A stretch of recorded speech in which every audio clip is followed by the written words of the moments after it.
Okay, Karnataka TET GPSTR HSTR 2024ರ ಪರೀಕ್ಷೆಯ ತಯಾರಿಗಾಗಿ ವಿಜ್ಞಾನ ಸಿಲೆಬಸ್ ಕುರಿತು ನಾವು ನಿಮಗೆ ವಿಡಿಯೋಸ್ನ ಕೊಡ್ತಾ ಇದ್ದೀವಿ.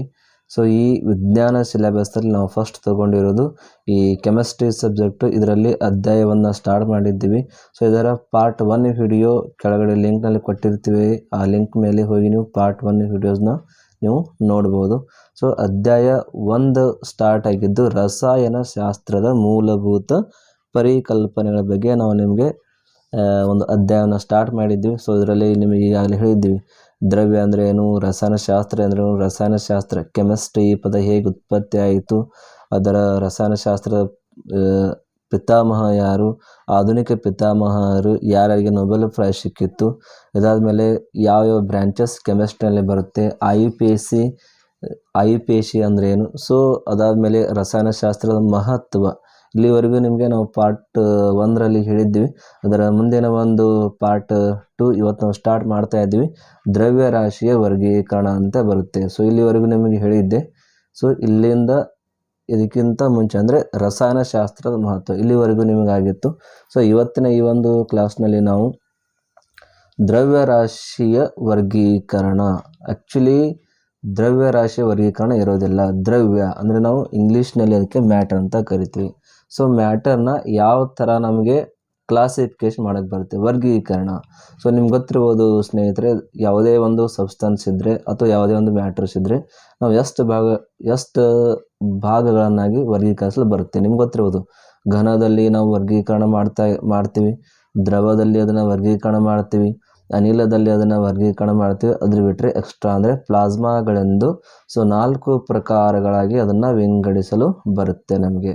ಸೊ ನಾವೀಗ ಒಂದೊಂದಾಗಿ ಸ್ಟಡಿ ಮಾಡ್ತಾ ಹೋಗುವ. ಘನ ಅಂದರೆ ಯಾವ ಥರ ಇರುತ್ತೆ, ದ್ರವ ಅಂದರೆ ಯಾವ ಥರ ಇರುತ್ತೆ, ಅದಾದಮೇಲೆ ಅನಿಲ ಅಂದರೆ ಯಾವ ಥರ ಇರುತ್ತೆ, ಪ್ಲಾಸ್ಮಾಗಳಂತ ಯಾವಾಗ ಕರಿತೀವಿ. ಸೊ ಒಂದೊಂದಾಗಿ ನಾವು ಸ್ಟಡಿ ಮಾಡ್ತಾ ಹೋಗುವ.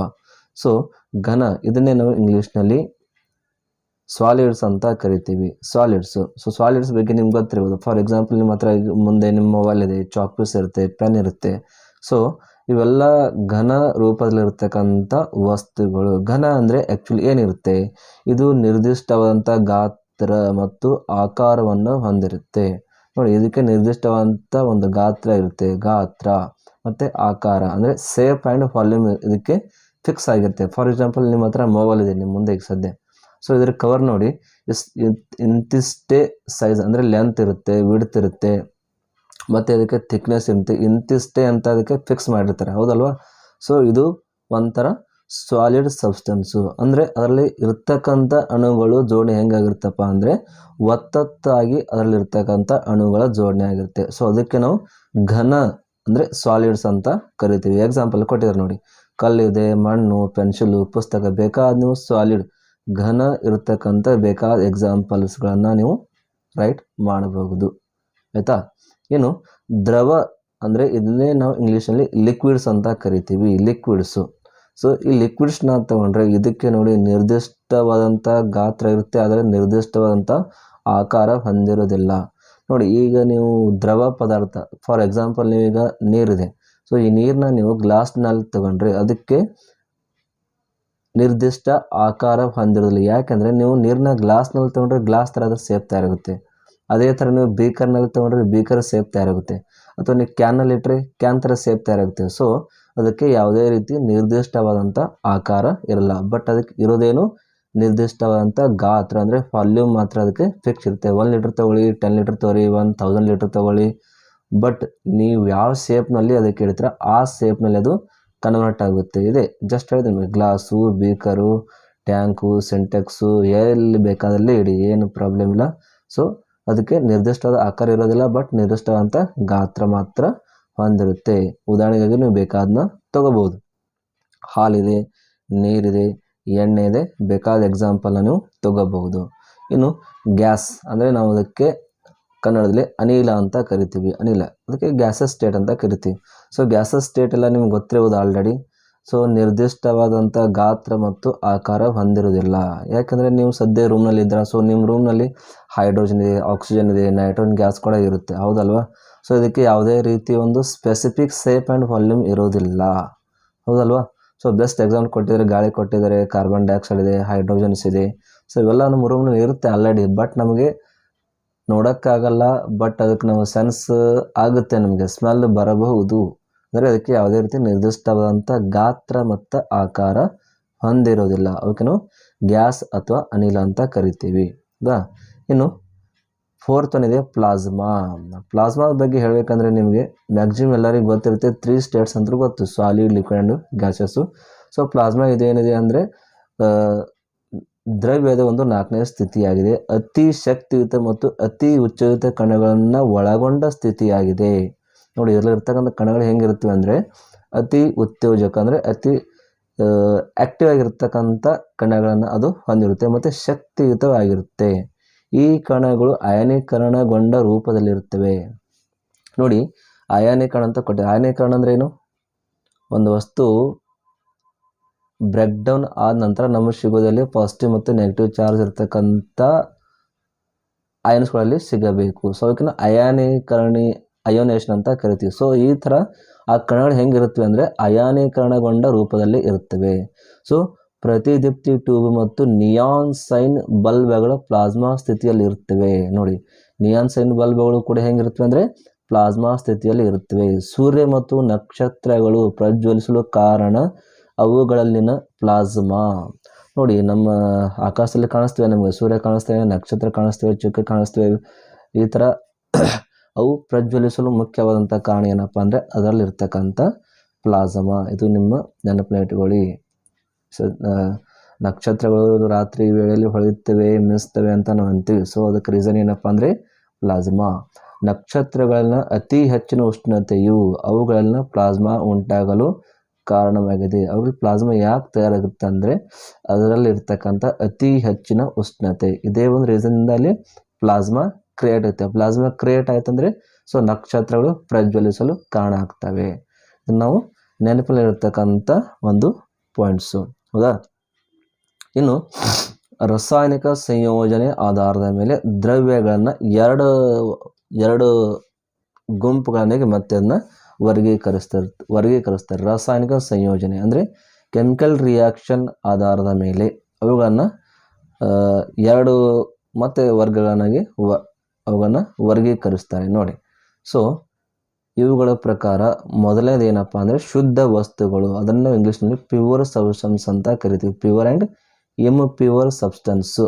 ಒಂದನೇದು ಪ್ಯೂರ್ ಸಬ್ಸ್ಟೆನ್ಸು, 2ನೇ ಕ್ಲಾಸ್ ಯಾವುದಂದರೆ ಇಂಪ್ಯೂರ್ ಸಬ್ಸ್ಟೆನ್ಸು. ಆಯಿತಾ? ಸೊ ನಾವು ಒಂದೊಂದಾಗಿ ಸ್ಟಡಿ ಮಾಡ್ತಾ ಹೋಗುವ. ಶುದ್ಧ ವಸ್ತುಗಳಂದರೆ ಅವುಗಳಲ್ಲಿ ಕೂಡ ಮತ್ತೆರಡು ಸಬ್ ಕ್ಲಾಸಸ್ನ ಮಾಡಿದ್ದಾರೆ, ಧಾತುಗಳು ಮತ್ತು ಸಂಯುಕ್ತಗಳು. ನೋಡಿ, ಇದರಲ್ಲಿ ಕೂಡ 2 ಕ್ಲಾಸಸ್ ಮಾಡಿದ್ದಾರೆ, ಧಾತುಗಳು ಮತ್ತು ಸಂಯುಕ್ತಗಳು. ಸೊ ಫಸ್ಟು ಧಾತುಗಳು, ಅದಕ್ಕೆ ನಾವು ಇಂಗ್ಲೀಷ್ನಲ್ಲಿ ಎಲಿಮೆಂಟ್ಸ್ ಅಂತ ಕರಿತೀವಿ, ಎಲಿಮೆಂಟ್ಸು. ಸೊ ಧಾತು ಎಂಬ ಪದವನ್ನು ಮೊದಲ ಬಳಕೆಗೆ ತಂದ ವಿಜ್ಞಾನಿ ರಾಬರ್ಟ್ ಬಾಯ್ಲ್ಸ್. ಸೊ ಲಕ್ಷದಲ್ಲಿಡಿ, ಧಾತು ಎಂಬ ಪದವನ್ನು ಮೊದಲ ಬಳಕೆಗೆ ತಂದ ವಿಜ್ಞಾನಿ ರಾಬರ್ಟ್ ಬಾಯ್ಲ್ಸು. ಇದು ಕೂಡ ಕ್ವಶನ್ ಬಂದರೆ ಬರ್ಬೋದು, ಯಾಕೆಂದರೆ ಹೇಳಕ್ಕೆ ಬರಲ್ಲ ಯಾವ ಥರ ಕ್ವಶನ್ಸ್ ಇರುತ್ತೆ ಅಂತ.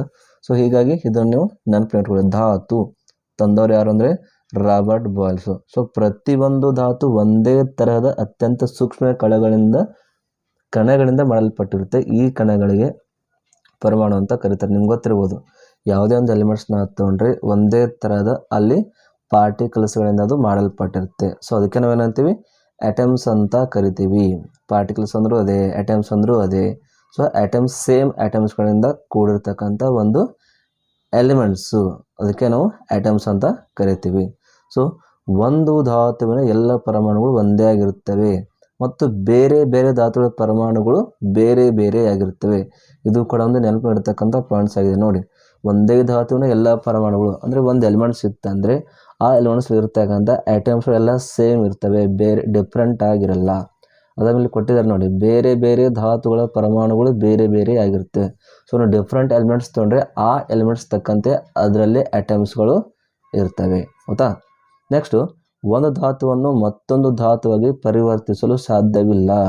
ನೋಡಿ, ಒಂದು ಎಲಿಮೆಂಟ್ಸ್ನ ಬೇರೆ ಎಲಿಮೆಂಟ್ಸ್ ಆಗಿ ಕನ್ವರ್ಟ್ ಮಾಡೋಕ್ಕೆ ಬರಲ್ಲ. ಹೌದಾ?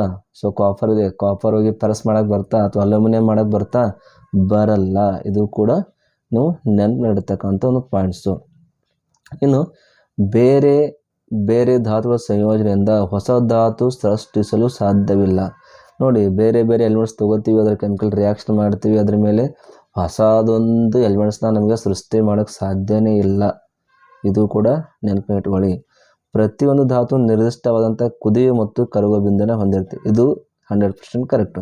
ಯಾಕಂದರೆ ನಿಮ್ಗೆ ಗೊತ್ತಿರೋ ಹಾಗೆ 118 ಎಲಿಮೆಂಟ್ಸ್ ಇದ್ದಾವೆ. ಸೊ ಇದರಲ್ಲಿ ಪ್ರತಿಯೊಂದು ಎಲಿಮೆಂಟ್ಸ್ನ ಕನ್ಸಿಡರ್ ಮಾಡಿದ್ರೆ, ಮೆಟಲ್ಸ್ಗಳನ್ನು ಕನ್ಸಿಡರ್ ಮಾಡಿದ್ರೆ ಪ್ರತಿಯೊಂದಕ್ಕೆ ಒಂದು ನಿರ್ದಿಷ್ಟವಾದಂಥ ಒಂದು ಮೆಲ್ಟಿಂಗ್ ಪಾಯಿಂಟ್ ಮತ್ತು ಬಾಯ್ಲಿಂಗ್ ಪಾಯಿಂಟ್ ಇರುತ್ತೆ, ಕುದಿಯುವ ಬಿಂದು ಮತ್ತು ಕರಗುವ ಬಿಂದು. ಈಗ ನೋಡಿ, ಫೆರಸ್ಸು ಮೆಲ್ಟ್ ಆಗಬೇಕಾದ್ರೆ ಅದಕ್ಕೆ ಒಂದು ಟೆಂಪ್ರೇಚರ್ ಬೇರೆ ಇರುತ್ತೆ, ಮೆಲ್ಟಿಂಗ್ ಪಾಯಿಂಟ್ ಬೇರೆ ಇರುತ್ತೆ. ಅದೇ ಥರ ನೀವು ಅಲ್ಯೂಮಿನಿಯಂ ತೊಗೊಳ್ಳಿ, ಗೋಲ್ಡ್ ತೊಗೊಳ್ಳಿ, ಪ್ಲಾಟಿನಮ್ ತೊಗೊಳ್ಳಿ, ಪ್ರತಿಯೊಂದಕ್ಕೆ ಬೇರೆ ಬೇರೆ ಆಗಿರ್ತಕ್ಕಂಥ MP ಮತ್ತು BP ಇರುತ್ತೆ, ಅಂದರೆ ಮೆಲ್ಟಿಂಗ್ ಪಾಯಿಂಟ್ ಮತ್ತು ಬಾಯ್ಲಿಂಗ್ ಪಾಯಿಂಟ್ ಇರುತ್ತೆ. ಓಕೆನಾ? ಇನ್ನು ಆಧುನಿಕ ಕೋಷ್ಟಕದಲ್ಲಿರುವ ಎಲ್ಲ 118 ಮೂಲ ವಸ್ತುಗಳಲ್ಲಿ ಮೊದಲ 94 ಮೂಲ ವಸ್ತುಗಳು ನೈಸರ್ಗಿಕವಾಗಿ ದೊರೆಯುತ್ತೆ. ಇದು ಕೂಡ ಇಂಪಾರ್ಟೆಂಟೇ. 118 ಎಲಿಮೆಂಟ್ಸ್ನಲ್ಲಿ ನಮಗೆ ಸಿಗೋದು ನ್ಯಾಚುರಲ್ ಆಗಿ ಸಿಗೋದು 94. ಉಳಿದಿರೋ 24 ಹೇಗಿದೆಯಪ್ಪ ಅಂದರೆ ಕೃತಕವಾಗಿ ತಯಾರಿಸಲಾಗಿದೆ, ಅಂದರೆ ಮ್ಯಾನ್ ಮೇಡ್ ಎಲಿಮೆಂಟ್ಸ್ ಅಂತ ಕರಿತೀವಿ. ಆರ್ಟಿಫಿಷಿಯಲ್ ಅಂದರೆ ಮ್ಯಾನ್ ಮೇಡ್, ಕೃತಕವಾಗಿ ತಯಾರಿಸಲಾಗಿದೆ. ಉದಾಹರಣೆಗಾಗಿ ಆಕ್ಸಿಜನ್, ಫೆರಸ್, ಆರ್ಸೆನಿಕ್, ಅಂದರೆ ಇಂಗಾಲು, ಬೆಳ್ಳಿ. ಸೊ ಇವೆಲ್ಲ ನಮಗೆ ನ್ಯಾಚುರಲ್ ಆಗಿ ಸಿಗ್ತಕ್ಕಂಥ ಎಲಿಮೆಂಟ್ಸ್ಗಳಂತ ನಾವು ಕರಿತೀವಿ. ಆಯಿತಾ? ಇನ್ನು ಎರಡನೇದು ಸಂಯುಕ್ತಗಳು, ಅದನ್ನೇ ನಾವು ಇಂಗ್ಲೀಷ್ನಲ್ಲಿ ಕಂಪೌಂಡ್ಸ್ ಅಂತ ಕರಿತೀವಿ. ಸೊ ಕಂಪೌಂಡ್ಸ್ ಅಂದರೆ ಯಾವಾಗ ಅನ್ಬೇಕು ನೋಡಿ, ಕಂಪೌಂಡ್ಸ್ ಅಂದರೆ ಯಾವಾಗ ಅಂತೀವಿ ಅಂದರೆ ನಾವು 2 ಅಥವಾ 2ಕ್ಕಿಂತ ಹೆಚ್ಚು ಧಾತುಗಳಿಂದ ಮಾಡಲ್ಪಟ್ಟಿರ್ತಕ್ಕಂಥ ಒಂದು ವಸ್ತು. ನೋಡಿ, ಒಂದು ವಸ್ತು ತಯಾರಾಗಬೇಕಾದ್ರೆ ಮಿನಿಮಮ್ 2 ವಸ್ತುಗಳು ಬೇಕಾಗುತ್ತೆ. ಫಾರ್ ಎಕ್ಸಾಂಪಲ್, ಈಗ ಎಣ್ಣೆ ಮಿಶ್ರಿತ ನೀರನ್ನ ನೀವು ತೊಗೊಂಡ್ರೆ, ಅಥವಾ ಸೋಡಿಯಂ ಕ್ಲೋರೈಡ್ ತೊಗೊಳ್ರಿ, ತಿನ್ನೋ ಉಪ್ಪನ್ನ ತೊಗೊಳ್ಳಿ. ಸೊ ಸೋಡಿಯಂ ಕ್ಲೋರೈಡ್ ತಯಾರಾಗಬೇಕಾದ್ರೆ ಸೋಡಿಯಂ ಮತ್ತು ಕ್ಲೋರಿನ್ 2 ವಸ್ತುಗಳನ್ನ ಬೇಕಾಗುತ್ತೆ. ಸೊ 2 ವಸ್ತುಗಳು ಕೂಡಿಕೊಂಡಾಗ ಒಂದು ಹೊಸದಾದ ಒಂದು ವಸ್ತು ತಯಾರಾಗುತ್ತೆ. ಸೊ ಅದನ್ನೇ ಆ ಥರ ಇರ್ತಕ್ಕಂಥ ವಸ್ತುಗಳಿಗೆ ನಾವು ಕಂಪೌಂಡ್ಸ್ ಅಥವಾ ಸಂಯುಕ್ತಗಳಂತ ಕರಿತೀವಿ. ಏನಂತ ಕರಿತೀವಿ? ಸಂಯುಕ್ತಗಳು. ಅಂದರೆ 2 ಅಥವಾ 2ಕ್ಕಿಂತ ಹೆಚ್ಚು ಧಾತುಗಳಿಂದ ಮಾಡಲ್ಪಟ್ಟಿರ್ತಕ್ಕಂಥ ವಸ್ತುಗಳನ್ನು ಸಂಯುಕ್ತಗಳಂತ ಕರಿತೀವಿ ಸಿಂಪಲ್ಲಾಗಿ. ಸೊ ಈ ಸಂಯುಕ್ತಗಳಲ್ಲಿ ಘಟಕ ಧಾತುಗಳು ರಾಸಾಯನಿಕವಾಗಿ ಕೂಡಿಕೊಂಡಿರ್ತವೆ. ಇದು ಕೂಡ ಒಂದು ಇಂಪಾರ್ಟೆಂಟೇ. ರಾಸಾಯನಿಕವಾಗಿ ಕೂಡಿಕೊಂಡಿರುತ್ತೆ ಹಾಗೂ ಸಹ ವ್ಯಾಲೆನ್ಸಿಯ ಬಂಧದಿಂದ ಕೂಡಿರುತ್ತೆ. ಅದರಲ್ಲಿ ಇರ್ತಕ್ಕಂಥ ವ್ಯಾಲೆನ್ಸ್ ಎಲೆಕ್ಟ್ರಾನ್ಗಳ, ಅಂದರೆ ಕೋವ್ಯಾಲೆನ್ಸಿ ಒಂದು ಯೂಸ್ ಮಾಡಿಕೊಂಡು ಅಲ್ಲಿರ್ತಕ್ಕಂಥ ಘಟಕಗಳು ಒಂದಕ್ಕೊಂದು ಕೂಡಿಕೊಂಡು ಒಂದು ಹೊಸದಾದ ವಸ್ತುವಲ್ಲಿ ತಯಾರಾಗಿರುತ್ತೆ. ಇನ್ನು ಸಂಯುಕ್ತಗಳಲ್ಲಿರುವ ಘಟಕ ಧಾತುಗಳನ್ನು ಕಠಿಣವಾದ ವಿಧಾನಗಳಿಂದ ಬೇರ್ಪಡಿಸಬಹುದು. ನೋಡಿ, ಸಂಯುಕ್ತಗಳಲ್ಲಿ ಅಂದರೆ ಇಲ್ಲಿ ಜಸ್ಟ್ ನೀವು ಹೇಳಿದ್ದೆ NaCl ಅಂತ ಹೇಳಿದ್ದೆ. ಸೊ NaCl ಇದು ಒಂದು ಸಂಯುಕ್ತ. ಸೊ ಇದರಲ್ಲಿ ಇರ್ತಕ್ಕಂಥ ಘಟಕ ಧಾತುಗಳನ್ನು ಕಠಿಣವಾದ ವಿಧಾನಗಳಿಂದ ನಮಗೆ ಬೇರೆ ಬೇರೆ ಮಾಡೋಕ್ಕೆ ಬರುತ್ತೆ. ಇದನ್ನು ಕೂಡ ಒಂದು ಇಂಪಾರ್ಟೆಂಟೇ. ಸೊ ಸಂಯುಕ್ತದಲ್ಲಿ ಘಟಕ ಧಾತುಗಳ ಪ್ರಮಾಣವು ನಿರ್ದಿಷ್ಟವಾಗಿರುತ್ತೆ. ಇದರಲ್ಲಿ ಇರ್ತಕ್ಕಂಥ ಪರ್ಸೆಂಟೇಜ್, ಅಂದರೆ ನಾವೇನಂತೀವಿ ಅದಕ್ಕೆ ರೇಷಿಯೋ ಅಂತ ಕರಿತೀವಲ್ಲ. ಸೊ Na ಇಷ್ಟೇ ಮೋಲ್ಸ್ ಇರಬೇಕು, Cl ಇಷ್ಟೇ ಇರಬೇಕು. NaCl ತೊಗೊಂಡ್ರೆ Na ಇಷ್ಟೇ ಇರಬೇಕು, Cl ಇಷ್ಟೇ ಇರಬೇಕಂತ ಒಂದು ನಿರ್ದಿಷ್ಟವಾದಂಥ ಒಂದು ಪ್ರಮಾಣ ಇರುತ್ತೆ. ಸೊ ಆ ಪ್ರಮಾಣದಷ್ಟೇ ಇದ್ದರೆ ಆ ಒಂದು ಸಂಯುಕ್ತದಲ್ಲಿ ತಯಾರಾಗುತ್ತೆ. ಇನ್ನು ಸಂಯುಕ್ತಗಳು ನಿರ್ದಿಷ್ಟವಾದಂಥ ಕುದಿಯುವ ಮತ್ತು ಕರಗುವ ಬಿಂದುಗಳನ್ನು ಹೊಂದಿರುತ್ತೆ. ನೋಡಿ, ಇದಕ್ಕೂ ಕೂಡ ಒಂದು ಮೆಲ್ಟಿಂಗ್ ಪಾಯಿಂಟ್ ಮತ್ತು ಬಾಯ್ಲಿಂಗ್ ಪಾಯಿಂಟು ಫಿಕ್ಸ್ ಆಗಿರುತ್ತೆ, ಬೇರೆ ಬೇರೆ ಆಗಿರಲ್ಲ. ಹೌದಾ? ಇನ್ನಾದರೂ ಬಿಟ್ಟರೆ ಸಂಯುಕ್ತದಲ್ಲಿ ಘಟಕ ಧಾತುಗಳು ತಮ್ಮ ಗುಣಲಕ್ಷಣಗಳನ್ನು ಕಳೆದುಕೊಂಡಿರುತ್ತೆ. ನೋಡಿ, ಈ ಏನು ಸಂಯುಕ್ತವನ್ನು ತಯಾರಾಗಿರುತ್ತೆ, ಫಾರ್ ಎಕ್ಸಾಂಪಲ್ ಸೋಡಿಯಂ ಕ್ಲೋರೈಡ್, ಆಗ ನೀವು ಜಸ್ಟ್ ನಾನು ಹೇಳಿದ್ದೆ. ಸೊ ಸೋಡಿಯಂ ಕ್ಲೋರೈಡ್ ಇಲ್ಲಿದೆ ನೋಡಿ. ಸೋಡಿಯಂ ಕ್ಲೋರೈಡ್ನ ನೀವು ನೋಡಿದ್ರೆ, ಸೊ ಸೋಡಿಯಂ ಪ್ರಾಪರ್ಟಿನೇ ಬೇರೆ ಇದೆ, ಆಮೇಲೆ ಕ್ಲೋರಿನ್ ಪ್ರಾಪರ್ಟಿನೇ ಬೇರೆ ಇದೆ. ಸೊ ಯಾವಾಗಿದು Na ಮತ್ತು ಕ್ಲೋರಿನ್ ಕೂಡಿಕೊಂಡು NaCl ತಯಾರಾಗುತ್ತೆ, ಅದರಲ್ಲಿ ಇರ್ತಕ್ಕಂಥ ಪ್ರಾಪರ್ಟಿಗೆ, ಅಂದರೆ ಸೋಡಿಯಂ ತನ್ನ ಪ್ರಾಪರ್ಟಿನ ಕಳ್ಕೊಂಡಿರುತ್ತೆ, ಕ್ಲೋರಿನ್ ತನ್ನ ಪ್ರಾಪರ್ಟಿನ ಕಳ್ಕೊಂಡಿರುತ್ತೆ. ಸೊ ಸಂಯುಕ್ತದಲ್ಲಿ ಇರ್ತಕ್ಕಂಥ ಘಟಕ ಧಾತುಗಳು ತಮ್ಮ ತಮ್ಮ ಗುಣಲಕ್ಷಣಗಳನ್ನು ಕಳೆದುಕೊಂಡಿರುತ್ತೆ. ಇದು ಲಕ್ಷದಲ್ಲಿರ್ತಕ್ಕಂಥ ಒಂದು ಪಾಯಿಂಟ್ಸು.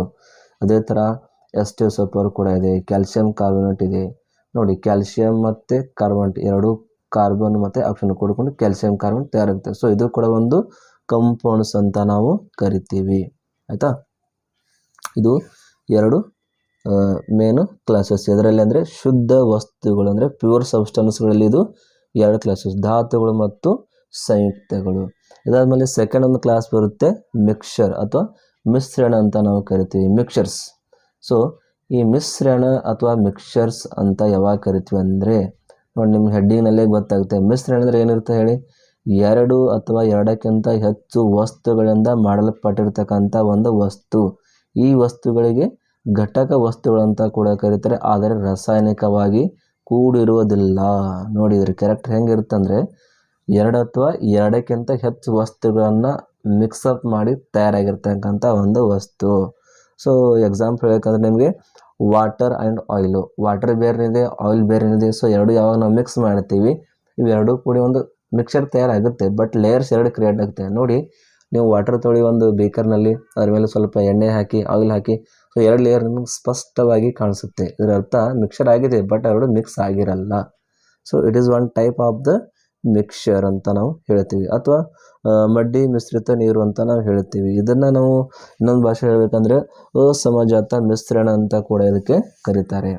ಆಮೇಲೆ ನೋಡಿ ಏನು ಕೊಟ್ಟಿದ್ದಾರೆ, ಮಿಶ್ರಣದಲ್ಲಿ ಘಟಕ ವಸ್ತುಗಳು ಭೌತಿಕವಾಗಿ ಕೂಡಿಕೊಂಡಿರ್ತವೆ. ನೋಡಿ, ಮಿಶ್ರಣದಲ್ಲಿ ಘಟಕ ವಸ್ತುಗಳು ಭೌತಿಕವಾಗಿ ಕೂಡಿಕೊಂಡು, ಫಿಸಿಕಲ್ ನಮ್ಮ ನೋಡೋಕ್ಕೆ ಕೂಡ್ಕೊಂಡಂಗೆ ಕಾಣಿಸಿರುತ್ತೆ, ಬಟ್ ಆ್ಯಕ್ಚುಲಿ ಕೂಡಿರೋದಿಲ್ಲ. ಇನ್ನು ಮಿಶ್ರಣದಲ್ಲಿರುವ ಘಟಕ ವಸ್ತುಗಳನ್ನು ಸುಲಭವಾಗಿ ಬೇರ್ಪಡಿಸಬಹುದು, ನಮಗೆ ಸೆಪ್ರೇಷನ್ ಮಾಡೋಕ್ಕೆ ಬರುತ್ತೆ. ನೋಡಿ, ಆಯಿಲ್ ಆ್ಯಂಡ್ ವಾಟರ್ನ ತೊಗೊಂಡ್ರೆ ನಮಗೆ ಸೆಪ್ರೇಷನ್ ಟೆಕ್ನಿಕ್ಸ್ ಮೆಥಡ್ಸ್ ಇದ್ದಾವೆ, ಓಕೆನಾ. ಆ ಮೆಥಡ್ಗಳನ್ನು ಯೂಸ್ ಮಾಡಿ ಆಯಿಲ್ ಮತ್ತು ವಾಟರ್ನ ನಾವು ಸೆಪ್ರೇಷನ್ ಮಾಡೋಕ್ಕೆ ಬರುತ್ತೆ. ಆ್ಯಕ್ಯುರೇಟಾಗಿ 99% ಅದನ್ನು ಸೆಪ್ರೇಟ್ ಮಾಡೋಕ್ಕೆ ಬರುತ್ತೆ. ಇನ್ನು ಮಿಶ್ರಣಗಳಲ್ಲಿ ನಿರ್ದಿಷ್ಟವಾದ ಕರಗುವ ಮತ್ತು ಕುದಿಯುವ ಬಿಂದುಗಳನ್ನು ಹೊಂದಿರೋದಿಲ್ಲ, ಯಾಕಂದರೆ ಒಂದಕ್ಕೊಂದು ಮಿಕ್ಸ್ ಆಗಲ್ಲ. ಅಂದರೆ ಸೊ ಫಸ್ಟ್ ಒಂದು ಮಾಲಿಕ್ಯೂಲ್ದು ಇನ್ನೊಂದು ಮಾಲಿಕ್ಯೂಲ್ದು MP ಮತ್ತು BP ಡಿಫ್ರೆಂಟ್ ಆಗಿರೋದ್ರಿಂದ ಅವು ಎರಡು MP ಮತ್ತು BP ಯಾವಾಗಲೂ ಸೇಮ್ ಇರಲ್ಲ. ಅಂದರೆ ಒಂದು ಸ್ಪೆಸಿಫಿಕ್ ಅಥವಾ ನಿರ್ದಿಷ್ಟವಾಗಿರ್ತಕ್ಕಂಥ MP ಮತ್ತು BPಯನ್ನು ನಾವು ಹೊಂದಿರೋದಿಲ್ಲ ಅಂತ ಹೇಳ್ತಾರೆ. ಇನ್ನು ಮಿಶ್ರಣದಲ್ಲಿರುವ ಘಟಕ ವಸ್ತುಗಳು ಕಣಗಳು ಏಕರೂಪವಾಗಿ ಹರಡಿಕೊಂಡಿರದಿದ್ದರೆ ಅಂಥ ಮಿಶ್ರಣ ಏನಂತ ಕರಿತೀವಿ, ಅಸಮಜಾತ ಮಿಶ್ರಣ ಅಂತ ಕರಿತೀವಿ. ನೋಡಿ, ಮಿಶ್ರಣದಲ್ಲಿರ್ತಕ್ಕಂಥ ಘಟಕ ವಸ್ತುಗಳ ಕಣಗಳು ಏಕರೂಪವಾಗಿ ಹರಡಿಕೊಂಡಿರದಿದ್ದರೆ, ಫಾರ್ ಎಕ್ಸಾಂಪಲ್ ನಾನು ನಿಮ್ಗೆ ಜಸ್ಟ್ ಹೇಳಿದ್ದೆ, ನಾನು ಎಣ್ಣೆ ಮಿಶ್ರಿತ ನೀರು ಅಂದರೆ ಆಯಿಲ್ ಆ್ಯಂಡ್ ವಾಟರ್ ಅಂತ ನಿಮ್ಗೆ ಹೇಳಿದ್ದೆ. ಸೊ ಇಲ್ಲಿರ್ತಕ್ಕಂಥ ಕಣ ಹೆಂಗಿರುತ್ತಪ್ಪ ಅಂದರೆ ಒಂದಕ್ಕೊಂದು ಮಿಕ್ಸೇ ಆಗಲ್ಲ. ಆಯಿಲ್ ಮತ್ತು ವಾಟರ್ ಯಾವತ್ತೂ ಮಿಕ್ಸ್ ಆಗಲ್ಲ. ಇನ್ನೂ ಬೇಕಾದರೆ ನೀವು ವಾಟರ್ ಮತ್ತು ಮಿಲ್ಕ್ ಮಿಕ್ಸ್ ಆಗುತ್ತೆ, ವಾಟರ್ ಮತ್ತು ಆಯಿಲಿಂದು ಮಿಕ್ಸ್ ಆಗಲ್ಲ. ಆಮೇಲೆ ಆಲ್ಕೋಹಾಲ್ ಮತ್ತು ವಾಟರ್ ಮಿಕ್ಸ್ ಆಗುತ್ತೆ. ಸೊ ಯಾವ ಮಿಕ್ಸ್ ಆಗ್ತವೆ ಮತ್ತು ಯಾವ ಮಿಕ್ಸ್ ಆಗಲ್ಲ, ಅದರ ಮೇಲೆ ಸಮಜಾತ ಮತ್ತು ಅಸಮಜಾತ ಮಿಶ್ರಣ ಅಂತ ಅದನ್ನು ಸೆಪ್ರೇಟ್ ಕ್ಲಾಸಸ್ನ ಮಾಡಿದ್ದಾರೆ. ಅಸಮಜಾತ ಅಂದರೆ ಅವು ಮಿಕ್ಸಪ್ ಆಗಲ್ಲ, ಸಮಜಾತ ಅಂದರೆ ಅವು ಮಿಕ್ಸಪ್ ಆಗ್ತವೆ. ಸೊ ಬೆಸ್ಟ್ ಎಕ್ಸಾಂಪಲ್ ಕೊಟ್ಟಿದ್ದಾರೆ, ಮಡ್ಡಿ ಮಿಶ್ರಿತ ನೀರು, ಎಣ್ಣೆ ಮಿಶ್ರಿತ ನೀರು, ಓಕೆನಾ. ಸೊ ಇದು ಸೆಕೆಂಡ್ ಕ್ಲಾಸ್. ಇದರಲ್ಲಿ ರಾಸಾಯನಿಕ ಸಂಯೋಜನೆ ಆಧಾರದ ಮೇಲೆ ದ್ರವ್ಯಗಳನ್ನು ಎರಡು ಕ್ಲಾಸ್ನಲ್ಲಿ ವರ್ಗೀಕರಣ ಮಾಡಿರ್ತಾರೆ. ಒಂದು ಪ್ಯೂರ್ ಸಬ್ಸ್ಟೆನ್ಸು, ಎರಡು ಮಿಕ್ಸರ್ ಅಂತ ಕ್ಲಾಸಿಫಿಕೇಶನ್ ಮಾಡಿದ್ದಾರೆ. ಇದಾದಮೇಲೆ ನಿಮಗೆ ನೆಕ್ಸ್ಟ್ ಬರುತ್ತೆ ಕಾರ್ಬನ್ನು. ಸೊ ಕಾರ್ಬನ್ ಬಗ್ಗೆ ನಿಮಗೆ ಆಲ್ರೆಡಿ ಗೊತ್ತೇ ಇದೆ. ಸೊ ಕಾರ್ಬನ್ ಇದು ಏನಪ್ಪ ಅಂದರೆ ಸಸ್ಯಜನ್ಯ ಮತ್ತು ಪ್ರಾಣಿಜನ್ಯಗಳಿರುವ ಪ್ರಮುಖವಂತ ಒಂದು ಘಟಕ ಅಂತ ನಾವು ಕರಿತೀವಿ. ಇದನ್ನೇ ಶುದ್ಧ ಕನ್ನಡದಲ್ಲಿ ಇಂಗಾಲ ಅಂತ ಕೂಡ ಕರೀತಾರೆ. ಇಂಗಾಲ ಅಂದರೆ ಕಾರ್ಬನ್ನು. ಇನ್ನು ಕಾರ್ಬನ್ ಬಗ್ಗೆ ಹೇಳಬೇಕಂದ್ರೆ ಮಿಶ್ರಣದಲ್ಲಿರುವ ಘಟಕ ವಸ್ತುಗಳ ಕಣಗಳು ಏಕರೂಪವಾಗಿ ಹರಡಿಕೊಂಡಿದ್ರೆ ಅಂಥ ಮಿಶ್ರಣ ಅಸಮಜಾತ ಮಿಶ್ರಣ ಅಂತ ಕರೀತಾರೆ. ಇನ್ನಾಗ ನಿಮ್ಗೆ ಜಸ್ಟ್ ಹೇಳಿದ್ದು. ಸೊ ಇದನ್ನು ಸಾವಯವ ಸಂಯುಕ್ತ ವಸ್ತುಗಳ ರಾಜ ಎಂದು ಕರೆಯುತ್ತಾರೆ. ಲಕ್ಷದಲ್ಲಿಡಿ, ಸಾವಯವ ಸಂಯುಕ್ತ ವಸ್ತುಗಳ ರಾಜ ಅಂತಲೂ ಇದನ್ನು ಕರೀತಾರೆ. ಇದರ ಸಂಕೇತ C ಅಂತ ಯೂಸ್ ಮಾಡ್ತೀವಿ. ಇದರ ಪರಮಾಣು ಸಂಖ್ಯೆ ಅಂದರೆ ಅಟೋಮಿಕ್ ನಂಬರ್ ನೋಡಿದ್ರೆ 6 ಬರುತ್ತೆ. ಪರಮಾಣು ರಾಶಿ ಸಂಖ್ಯೆಯನ್ನು ನೋಡಿದ್ರೆ 12 ಬರುತ್ತೆ. ಅಂದರೆ ಅಟೋಮಿಕ್ ನಂಬರ್ ಮತ್ತು ಮಾಸ್ ನಂಬರ್ ಕೂಡ ನಿಮಗೆ ಕೊಟ್ಟಿದ್ದಾರೆ. ಇದರದ್ದು ನಾವು ಇಲೆಕ್ಟ್ರಾನ್ ವಿನ್ಯಾಸವನ್ನು ಬರೆದ್ರೆ, ಸೊ ಇಲೆಕ್ಟ್ರಾನ್ ವಿನ್ಯಾಸ 1s2 2s2 2p2. ಸೊ ಹೀಗಾಗಿ ಇದರಲ್ಲಿ ಎಸ್ನಲ್ಲಿ 4 ಇಲೆಕ್ಟ್ರಾನ್, ಪಿನಲ್ಲಿ 2 ಇಲೆಕ್ಟ್ರಾನ್ಗಳನ್ನು ಫಿಲ್ಅಪ್ ಮಾಡಿ ಈ ಥರ ಒಂದು ಇಲೆಕ್ಟ್ರಾನ್ ವಿನ್ಯಾಸನ ಬರೆಯೋದಕ್ಕೆ ಬರುತ್ತೆ. ಇನ್ನು ಇದರ ವ್ಯಾಲೆನ್ಸಿಯನ್ನು ನೋಡಿದ್ರೆ ವ್ಯಾಲೆನ್ಸ್ ಇರೋದೇ 4, ಓಕೆನಾ. ಸೊ ಇದಿಷ್ಟು ಕಾರ್ಬನದ ಬಗ್ಗೆ ನಿಮಗೆ ಮಾಹಿತಿಯನ್ನು ಕೊಟ್ಟಿದ್ದಾರೆ. ಇನ್ನು ಕಾರ್ಬನದ ಬಹುರೂಪಗಳಂತ ಬರುತ್ತೆ. ಕಾರ್ಬನದ ಬಹುರೂಪಗಳು. ಸೊ ಕಾರ್ಬನ್ ಇಂಗಾಲ ಅಂದ್ರೆ ಒಂದೇ, ಕಾರ್ಬನ್ ಅಂದ್ರೂ ಒಂದೇ. ಬಹುರೂಪತೆ ಅಂದರೆ ನಿಮ್ಗೆ ಗೊತ್ತಿರ್ಬೋದು, ಒಂದು ಧಾತು ಬೇರೆ ಬೇರೆ ರೂಪದಲ್ಲಿದ್ದು, ನೋಡಿ ಒಂದು ಧಾತು ಬೇರೆ ಬೇರೆ ರೂಪದಲ್ಲಿದ್ದು ಅವುಗಳ ಭೌತಿಕ ಗುಣಗಳು ಬೇರೆಯಾಗಿದ್ದು ರಾಸಾಯನಿಕ ಗುಣಗಳು ಒಂದೇ ಆಗಿರುತ್ತವೆ. ಈ ವಿದ್ಯಮಾನಕ್ಕೆ ಬಹುರೂಪತೆ ಅಂತ ಕರೀತಾರೆ. ನೋಡಿ, ಆ ಧಾತು ಬೇರೆ ಬೇರೆ ಫಾರ್ಮಲ್ಲಿ ನಮಗೆ ಸಿಗುತ್ತೆ. ಫಿಸಿಕಲ್ ಪ್ರಾಪರ್ಟಿ ಬೇರೆ ಆಗುತ್ತೆ, ಬಟ್ ಕೆಮಿಕಲ್ ಪ್ರಾಪರ್ಟಿ ಸೇಮ್ ಇರುತ್ತೆ. ಸೊ ಅಂಥವುಗಳನ್ನ ನಾವು ಏನಂತ ಕರಿತೀವಿ? ಬಹುರೂಪತೆ ಅಂತ ಕರಿತೀವಿ. ಏನಂತ? ಬಹುರೂಪತೆ. ನಿಮ್ಗೆ ಗೊತ್ತಿರ್ಬೋದು, ಬಹುರೂಪತೆಗಳನ್ನು 2 ವಿಧಗಳಲ್ಲಿ ನಾವು ಅದನ್ನು ಕ್ಲಾಸಿಫೈ ಮಾಡ್ತೀವಿ. ಸ್ಫಟಿಕ ರೂಪದ ಬಹುರೂಪತೆ ಮತ್ತು ಅಸ್ಫಟಿಕ ರೂಪದ ಬಹುರೂಪತೆ. ಸ್ಫಟಿಕ ಮತ್ತು ಅಸ್ಫಟಿಕ. ಸ್ಫಟಿಕ ಅಂದರೆ ನಿಮಗೆ ಫಾಸ್ಟಾಗಿ ನಿಮ್ಮ ಮೈಂಡಲ್ಲಿ ಓಡ್ತಿರ್ಬೋದು, ಇವುಗಳಲ್ಲಿ ಪರಮಾಣುಗಳು ನಿರ್ದಿಷ್ಟ ಕ್ರಮದಲ್ಲಿ ಜೋಡಣೆಗೊಂಡಿರ್ತವೆ. ನೋಡಿ, ಸ್ಫಟಿಕ ಬೆಸ್ಟ್ ಎಕ್ಸಾಂಪಲ್ ಅಪ್ಪ ಅಂದರೆ ವಜ್ರ, ಡೈಮಂಡ್. ನೀವು ಆ ಡೈಮಂಡನ್ನು ನೋಡಿದರೆ ಅದರಲ್ಲಿ ಯಾವ ಥರ ಪರಮಾಣುಗಳು ಅಂದರೆ ವಿಶಿಷ್ಟವಾದಂಥ ಒಂದು ಕ್ರಮದಲ್ಲಿ ಜೋಡಣೆ ಆಗಿರುತ್ತೆ. ಸೊ ಈ ಥರ ಜೋಡಣೆ ಆಗಿರ್ತಕ್ಕಂಥ ಯಾವುದೇ ವಸ್ತುಗಳಿದ್ದರೆ ಅವು ಎಲ್ಲವೂ ಎಲ್ಲಿ ಇನ್ವಾಲ್ವ್ ಆಗುತ್ತಪ್ಪ ಅಂದರೆ ಸ್ಫಟಿಕ ರೂಪದ ಏನು ಸ್ಫಟಿಕ ರೂಪದ ಬಹುರೂಪಗಳಲ್ಲಿ ಅವು ಇನ್ವಾಲ್ವ್ ಆಗ್ತದೆ. ಅದ್ರಲ್ಲಿ ಬಿಟ್ಟರೆ ಫುಲ್ರಿನ್ ಬರುತ್ತೆ, ಅದಾದಮೇಲೆ ಗ್ರಾಫೈಟ್ ಬರುತ್ತೆ. ಈ ಥರ ಇನ್ನೂ ಸಿಕ್ಕಾಪಟ್ಟೆ ಎಕ್ಸಾಂಪಲ್ಗಳನ್ನ ನಾವು ನೋಡ್ಬೋದು. ನಿಮ್ಗೆ ವಜ್ರದ ಬಗ್ಗೆ ಮಾಹಿತಿ ಹೇಳಬೇಕಪ್ಪ ಅಂದರೆ, ವಜ್ರ ಇದು ಏನಿದೆ ನಿಸರ್ಗದ ಅತಿ ಕಠಿಣವಾದಂಥ ಒಂದು ವಸ್ತು ಇದೆ, ಎಲ್ಲರಿಗೂ ಗೊತ್ತೇ ಇದೆ. ಸೊ ಇದು ಇಂಗಾಲದ ಶುದ್ಧ ರೂಪದಿಂದ ಸಿಗತಕ್ಕಂಥ ಒಂದು ವಸ್ತು ಡೈಮಂಡು. ಸೊ ವಜ್ರದಲ್ಲಿ ಇಂಗಾಲದ ಪರಮಾಣುಗಳಲ್ಲಿ ಜಾಲ ರೂಪದಲ್ಲಿ ಜೋಡಣೆಗೊಂಡಿರುತ್ತೆ.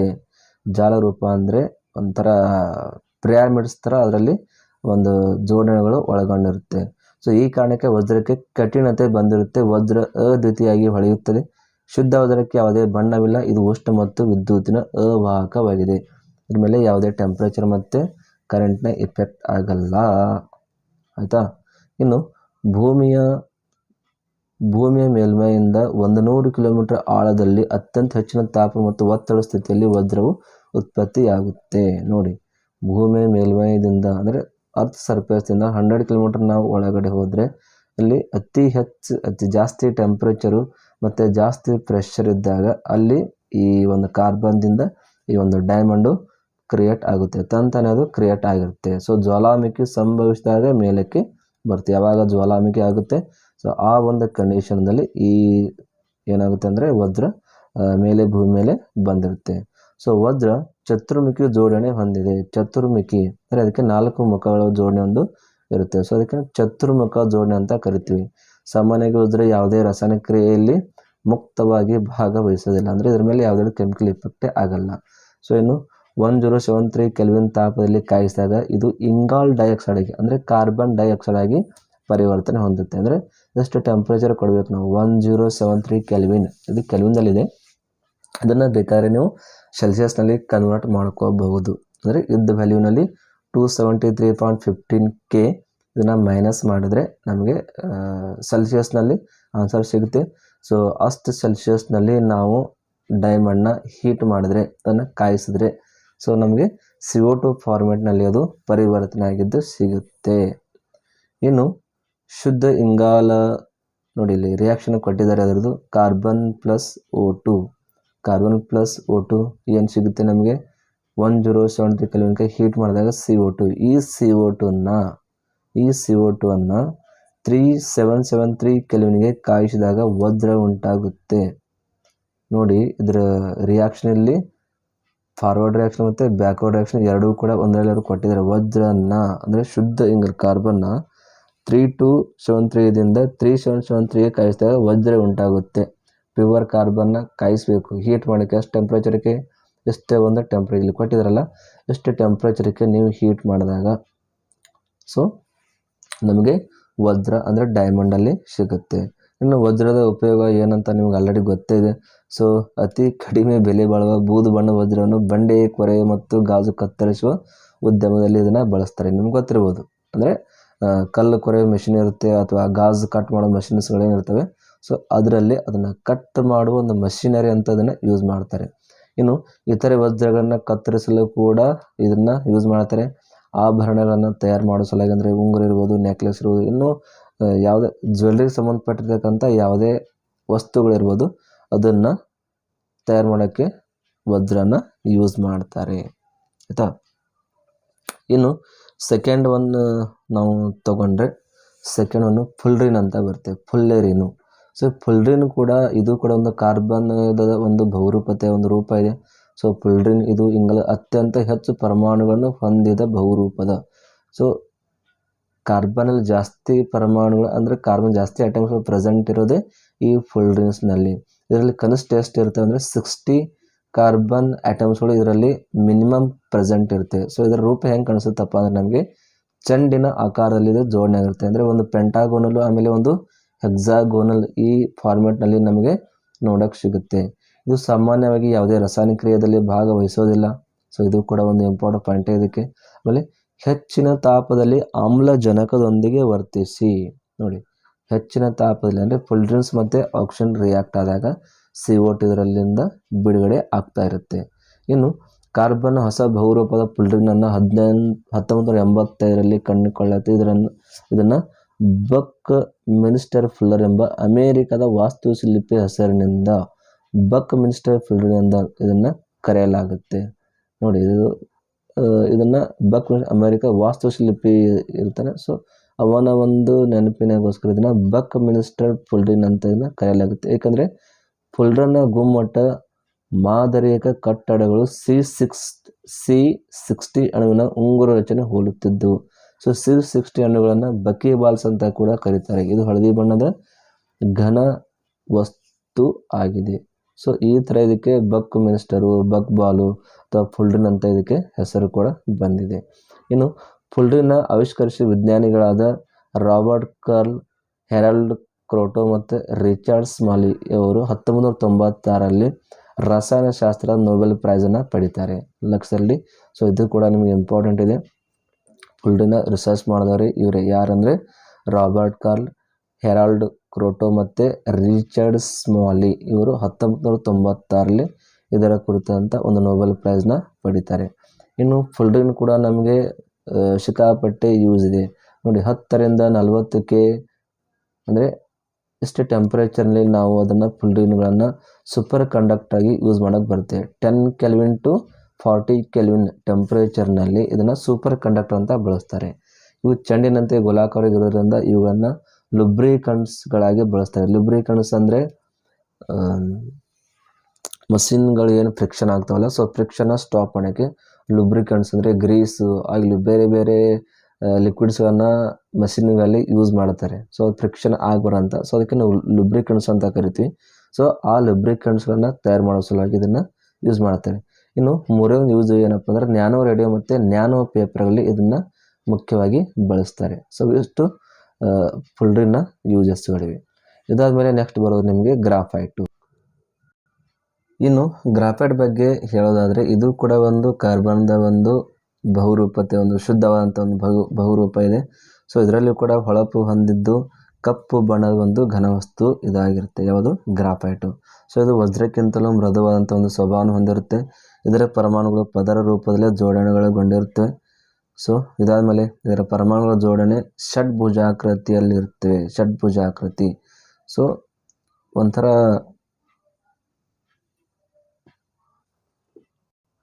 ನಾವು ಅದಕ್ಕೆ ಹೆಕ್ಸಾಗೋನಲ್ ಅಂತ ಕರಿತೀವಿ. ಷಡ್ಭುಜಾಕೃತಿ ಅಂದರೆ ಹೆಕ್ಸಾಗೋನಲ್. ಸೊ ಇದರ ಒಂದು ರಿಂಗ್ ಸ್ಟ್ರಕ್ಚರ್ ಯಾವ ಥರ ಇರುತ್ತೆ ಅಂದರೆ ಹೆಕ್ಸಾಗೋನಲ್ನಲ್ಲಿ ಅದರದ ಒಂದು ಸ್ಟ್ರಕ್ಚರ್ ಕ್ರಿಯೇಟ್ ಆಗಿರುತ್ತೆ. ಇನ್ನು ಇದು ಒಂದು ವಿದ್ಯುತ್ತಿನ ಒಂದು ಒಳ್ಳೆಯ ವಾಹಕವಾಗಿದೆ, ಇದು ಕೂಡ ಗೊತ್ತಿರೋದು. ಇದಾದಮೇಲೆ ಆಮ್ಲಜನಕದೊಂದಿಗೆ ಹೆಚ್ಚಿನ ತಾಪದಲ್ಲಿ ಪ್ರಕಾಶಮಾನವಾಗಿ ಉರಿದು ಇಂಗಾಲ ಡೈಆಕ್ಸೈಡನ್ನು ಉಂಟು ಮಾಡುತ್ತೆ. ಅಂದರೆ ಕಾರ್ಬನ್ ಅಂದರೆ ಇದು ಗ್ರಾಫೈಟು ಆಕ್ಸಿಜನ್ ಜೊತೆ ರಿಯಾಕ್ಷನ್ ಆಗಿ ಹೆಚ್ಚಿನ ಒಂದು ಟೆಂಪ್ರೇಚರಲ್ಲಿ ಉರಿದು ಇದರಿಂದ ನಮಗೆ ಸಿಗೋದು ಯಾವುದಪ್ಪ ಅಂದರೆ ಕಾರ್ಬನ್ ಡೈಆಕ್ಸೈಡ್. ಈ ಒಂದು ಗ್ಯಾಸಲ್ಲಿ ನಮಗೆ ಸಿಗುತ್ತೆ. ಸೊ ಇದಿಷ್ಟು ಗ್ರಾಫೈಟಿನ ಬಗ್ಗೆ ಒಂದು ಮಾಹಿತಿಯನ್ನು ಕೊಟ್ಟಿದ್ದಾರೆ. ಇದ್ರ ಬಿಟ್ಟರೆ ನಿಸರ್ಗದಲ್ಲಿ ಅಪಾರವಾಗಿ ಕಪ್ಪು ಘನವಾಗಿ ದೊರೆಯುವ ಗ್ರಾಫೈಟನ್ನು ಪ್ಲಮ್ ಗೋ ಅಂತ ಕರೀತಾರೆ. ಸೊ ನೇಚರಲ್ಲಿ ನಮ್ಗೆ ಏನು ಸಿಗುತ್ತಲ್ಲ ಬ್ಲ್ಯಾಕ್ ಕಲರು, ಸೊ ಅದನ್ನು ಸಿಂಪಲಾಗಿ ಪ್ಲಮ್ ಗೋ ಅಂತ ಕರೀತಾರೆ. ಸೊ ಭೂಮಿಯಲ್ಲಿ ಹುಗಿರುವ ಒಂದು ಕಲ್ಲಿದ್ದಲಿನ ಮೇಲೆ ಜ್ವಾಲಾಮುಖಿಗಳ ತಾಪದಿಂದ ಗ್ರಾಫೈಟ್ ಉತ್ಪತ್ತಿ ಆಗುತ್ತೆ. ನೋಡಿ ಸ್ಪಷ್ಟವಾಗಿ ಕೊಟ್ಟಿದ್ದಾರೆ. ಗ್ರಾಫೈಟ್ ಹೇಗೆ ತಯಾರಾಗುತ್ತೆ ಅಂದರೆ, ಯಾವಾಗ ಈ ಕಲ್ಲಿದ್ದಲು ಇರುತ್ತಲ್ಲ ಭೂಮಿಯಲ್ಲಿ, ಸೊ ಭೂಮಿಯಲ್ಲಿ ಇರ್ತಕ್ಕಂಥ ಕಲ್ಲಿದ್ದಲಿನ ಮೇಲೆ ಜ್ವಾಲಾಮುಖಿಗಳ ತಾಪದಿಂದ ಗ್ರಾಫೈಟ್ ಇದು ಉತ್ಪತ್ತಿಯಾಗುತ್ತೆ. ಇದಾದಮೇಲೆ ಕೋಕು, ಆಮೇಲೆ ಮರಳು, ಫೆರಿಕ್ ಆಕ್ಸೈಡ್ ಇವುಗಳನ್ನು ಮಿಶ್ರಣವನ್ನು 3773 ಕೆಲ್ವಿನ್ ಟೆಂಪರೇಚರ್ನಲ್ಲಿ ವಿದ್ಯುತ್ ಕುಲುಮೆಯಲ್ಲಿ ಕಾಯಿಸಿದಾಗ ಈ ಒಂದು ಆರ್ಟಿಫಿಷಿಯಲ್ ಗ್ರಾಫೈಟು ತಯಾರು ಮಾಡೋಕ್ಕೆ ಬರುತ್ತೆ. ಇದನ್ನೇ ನಾವು ಕೃತಕ ಗ್ರಾಫೈಟ್ ಅಂತ ಕೂಡ ಕರಿತೀವಿ. ನೋಡಿ, ಕೋಕು, ಮರಳು ಮತ್ತು ಫೆರಿಕ್ ಆಕ್ಸೈಡ್ ಇವುಗಳನ್ನು ಎಷ್ಟು ಟೆಂಪ್ರೇಚರ್ ಹೀಟ್ ಮಾಡಬೇಕಂದ್ರೆ 3773 ಕೆಲ್ವಿನ್ ಟೆಂಪ್ರೇಚರ್ನಲ್ಲಿ ಹೀಟ್ ಮಾಡಿದಾಗ ನಮಗೆ ಆರ್ಟಿಫಿಷಿಯಲ್ ಗ್ರಾಫೈಟ್ ಸಿಗುತ್ತೆ. ಓಕೆನಾ. ಇನ್ನು ಸೀಸ್ ಪೆನ್ಸಿಲ್ ನಮ್ಮಲ್ಲಿ ನಾವೇನು ಯೂಸ್ ಮಾಡ್ತೀವಲ್ಲ, ಸೊ ಇದರ ತುದಿಯಲ್ಲಿರೋದೇ ಗ್ರಾಫೈಟು. ಸೊ ಈ ಥರ ಒಂದು ಗ್ರಾಫೈಟ್ ಬಗ್ಗೆ ನಿಮ್ಗೆ ಮಾಹಿತಿಯನ್ನು ಕೊಟ್ಟಿದ್ದಾರೆ. ಇನ್ನು ಹೆಚ್ಚು ಬೇಕಾದ್ರೆ ನೀವು ನೋಡ್ಕೋಬೋದು. ಇನ್ನು ಇದರ ಒಂದು ಉಪಯೋಗ ಅಂತ ಹೇಳಬೇಕಾದ್ರೆ, ಶುಷ್ಕ ಕೋಶದಲ್ಲಿ ವಿದ್ಯುತ್ ಗ್ರಾಹಿಗಳಾಗಿ ಬಳಸ್ತಾರೆ. ಶುಷ್ಕ ಕೋಶ ಅಂದರೆ ಬ್ಯಾಟ್ರಿ ಸೆಲ್ಸ್ ಏನಿರ್ತಾವಲ್ಲ, ಸೊ ಈ ಬ್ಯಾಟ್ರಿ ಸೆಲ್ಸ್ನಲ್ಲಿ ವಿದ್ಯುತ್ ಗ್ರಾಹಿ ಅಂದರೆ ಇಲೆಕ್ಟ್ರಾಡ್ ಅಂತ ಕರಿತೀವಿ. ಸೊ ಇಲೆಕ್ಟ್ರಾಡ್ಗಳಾಗಿ ಇವುಗಳನ್ನು ಯೂಸ್ ಮಾಡ್ತಾರೆ. ಅದ್ರ ಬಿಟ್ಟರೆ ಬೈಜಿಕ ಕ್ರಿಯಾಕಾರಿಯಲ್ಲಿ ಮಂದಕವಾಗಿ ಬಳಸ್ತಾರೆ. ಕೆಲವೊಂದು ರಿಯಾಕ್ಷನ್ ಇರ್ತವೆ, ನ್ಯೂಕ್ಲಿಯರ್ ರಿಯಾಕ್ಷನ್ಸ್ ಇರ್ತವೆ. ಸೊ ಆ ನ್ಯೂಕ್ಲಿಯರ್ ರಿಯಾಕ್ಷನ್ಸ್ನಲ್ಲಿ ಕಂಟ್ರೋಲರ್ ಅಂತ ಇದನ್ನು ಯೂಸ್ ಮಾಡ್ತಾರೆ, ಗ್ರಾಫೈಟನ್ನು. ಇದಾದಮೇಲೆ ಯಂತ್ರಗಳ ಘರ್ಷಣೆ ಕಡಿಮೆ ಮಾಡಲು ಸ್ನೇಹಕವಾಗಿ ಬಳಸ್ತಾರೆ. ಯಂತ್ರ ಅಂದರೆ ಮಷಿನ್ಸ್ ಇರ್ತವೆ, ಪಾರ್ಟ್ ಇರ್ತವೆ. ಸೊ ದೊಡ್ಡ ದೊಡ್ಡ ಮಷಿನ್ಸ್ಗಳೆಲ್ಲ ಏನು ಪಾರ್ಟ್ ಇರ್ತವೆ, ಅವುಗಳ ಒಂದು ಘರ್ಷಣೆ ಉಂಟಾಗಿ ಆ ಮಷಿನ್ಸಲ್ಲಿ ಕರೆಕ್ಟಾಗಿ ವರ್ಕ್ ಮಾಡಲ್ಲ. ಸೊ ಅಂಥ ಟೈಮಲ್ಲಿ ಅಲ್ಲಿ ಅದನ್ನು ಒಂದು ಕಡಿಮೆ ಮಾಡೋ ಸಲುವಾಗಿ ಸ್ನೇಹಕವಾಗಿ ಇದನ್ನು ಗ್ರಾಫೈಟ್ದಿಂದ ಕೆಲವೊಂದು ಲುಬ್ರಿಕೆಂಟ್ಸ್ಗಳನ್ನು ತಯಾರು ಮಾಡ್ತಾರೆ. ಸೊ ಅದನ್ನು ಅಲ್ಲಿ ಯೂಸ್ ಮಾಡ್ತಾರೆ. ಇನ್ನು ಗಾಜಿನ ಉತ್ಪಾದನೆಯಲ್ಲಿ ಬಳಸುವ ಎರಕದ ಅಚ್ಚಿನಲ್ಲಿ ಇದನ್ನು ಯೂಸ್ ಮಾಡ್ತಾರೆ. ನೋಡಿ ಎಲ್ಲಿ ಯೂಸ್ ಮಾಡ್ತಾರೆ ಅಂದರೆ, ಗಾಜಿನ ಉತ್ಪಾದನೆಯಲ್ಲಿ ಎರಕದ ಅಚ್ಚಿನಲ್ಲಿ ಇದನ್ನು ಬಳಸ್ತಾರೆ. ಇನ್ನು ಸೀಸ್ ಪೆನ್ಸಿಲ್ ಲೇಡ್ಗಳ ತಯಾರಿಕೆಯಲ್ಲಿ ಇದನ್ನು ಬಳಸ್ತಾರೆ. ನೀವು ಯೂಸ್ ಮಾಡ್ತಕ್ಕಂಥ ಪೆನ್ಸಿಲ್ ಇದೆಯಲ್ಲ, ಸೊ ಪೆನ್ಸಿಲ್ನಲ್ಲಿ ಇರೋದೇ ಈ ಒಂದು ಗ್ರಾಫೈಟ್. ಇದು ಯಾಕಂದರೆ ಎಕ್ದಮ್ ಸಾಫ್ಟ್ ಇರುತ್ತೆ. ಇದು ಈಸಿಯಾಗಿ ನಾವು ಅದನ್ನು ಕೆತ್ತಿ ಚೂಪಾದ ಒಂದು ತುದಿಯನ್ನು ನಾವು ತಯಾರು ಮಾಡ್ಬೋದು ಶಾರ್ಪ್ನರ್ನಲ್ಲಿ. ಇಲ್ಲಾಂದರೆ ಬ್ಲೇಡ್ ತೊಗೊಂಡೋದನ್ನು ಕೆತ್ತಿ ಚೂಪಾಗಿ ಕೂಡ ಮಾಡ್ಬೋದು. ಅಂದರೆ ಇದರ ಅರ್ಥ ಇದು ವೆರಿ ಸಾಫ್ಟ್ ಆಗಿರುತ್ತೆ. ಸೊ ಈ ಥರ ಒಂದು ಗ್ರಾಫೈಟ್ ಇರ್ಬೋದು, ಫುಲ್ರಿನ್ ಇರ್ಬೋದು, ಡೈಮಂಡ್ಸ್ ಇರ್ಬೋದು. ಸೊ ಇವೆಲ್ಲ ಏನಿದೆ ಅಂದರೆ ಕಾರ್ಬನ್ ಒಂದು ಅಲೋಟ್ರಾಪ್ಸ್ ಫಾರ್ಮ್ಸ್ಗಳು ಇರುತ್ತವೆ.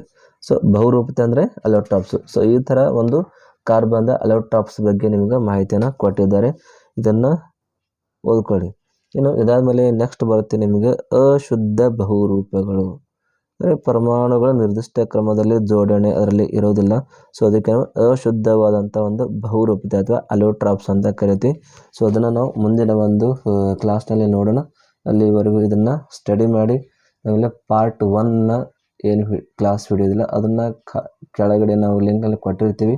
ಅದನ್ನು ನೀವು ನೋಡಿಕೊಂಡು ಪಾರ್ಟ್ 1 ವಿಡಿಯೋನ ನೀವು ನೋಡ್ಕೋಬೋದು. ಇದಾದಮೇಲೆ ಈಗ ಜಸ್ಟ್ ನಿಮ್ಮ ಮುಂದೆ ಕಾಣಿಸ್ತಿರ್ಬೋದು ಈ ಸ್ಕ್ರೀನ್ನ ಎಂಡಿಂಗ್ನಲ್ಲಿ. ಸೊ ಅದನ್ನು ನೀವು ನೋಡ್ಕೋಬೋದು. ಮುಂದಿನ ಒಂದು ಕ್ಲಾಸ್ನಲ್ಲಿ ಸಿಗ್ತೀವಿ. ಅಲ್ಲಿವರೆಗೂ ನಮಸ್ತೆ, ಥ್ಯಾಂಕ್ ಯು.